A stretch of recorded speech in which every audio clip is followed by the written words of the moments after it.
Today we will start by learning about verbs, the powerful action words in our sentences. Verbs tell us what a person or an animal is doing. For example, in the sentence, "The boy runs," the word runs is our verb. Here are some common verbs like jump, eat, sleep, play, read, and think.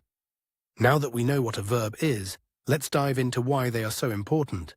Verbs are essential. They provide energy and direction to a sentence. They illustrate how actions are happening, like moving quickly or slowly. Remember, verbs aren't always physical actions. They can express mental activities too. Let's explore how to correctly place verbs in our sentences. Most often, we place a verb right after the noun in a sentence. It's important to remember to add es or es when the subject is a singular noun.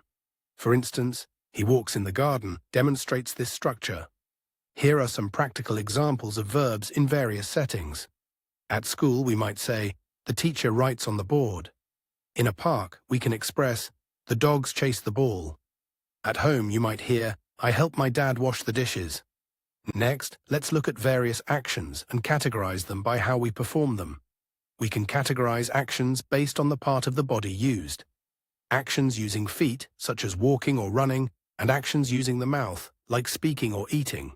This organized approach helps us understand the connection between actions and their corresponding verbs.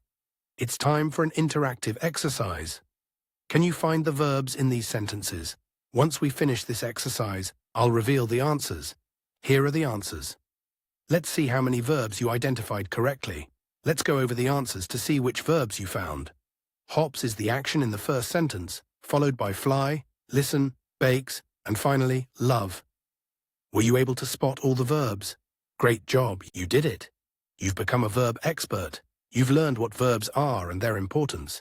You can now identify verbs in sentences and understand their usage. Keep practicing to enhance your verbal skills even more. Continue to explore language with enthusiasm. The journey doesn't end here. See you next time.